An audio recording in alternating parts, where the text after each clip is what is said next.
Hi, welcome to Mudita boutique. ഇന്ന് ഞാൻ പരിചയപ്പെടുത്താൻ പോകുന്നത് ഖാദി കോട്ടൺ കളർ വാഷ് സാരിയാണ്. അതിൽ ഫസ്റ്റ് വൺ എന്ന് പറഞ്ഞാൽ ഗ്രീൻ ബ്ലാക്ക് ബ്രൗൺ കോമ്പിനേഷനിൽ വരുന്ന സാരിയാണ് വിത്ത് ഫാൻസി ടസൽസ്. ഇതിന്റെ ബ്ലൗസ് വന്നിട്ട് ബ്ലാക്ക് പ്ലെയിൻ ബ്ലാക്ക് ബ്ലൗസ് ആണ്.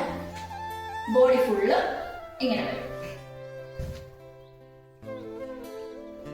ഫസ്റ്റ് വൺ ഇതാണ്. അടുത്തത് ഡാർക്ക് ഒലിവ് ഗ്രീനില് വിത്ത് ബ്ലാക്ക് ബ്ലൗസ് ആണ് with fancy tassels. Body full ഇങ്ങനെ വരും. നല്ല സാരിയില, നല്ല കളർ. അടുത്ത വന്നിട്ട് മൾട്ടി കളറാണ്. ഇതാണ് ഇതിന്റെ പല്ലു ഇങ്ങനെ വരും. വൈറ്റ് ബ്ലൗസ് ആണ്, പ്ലെയിൻ വൈറ്റ് ബ്ലൗസ് ആണ്. ബോഡി ഫുള്ള് ഇങ്ങനെ വരും. അപ്പൊ ഓർഡർ പ്ലേസ് ചെയ്യാൻ വേണ്ടിയിട്ട് താഴെ കൊടുക്കുന്ന നമ്പറിൽ DM ചെയ്യാം.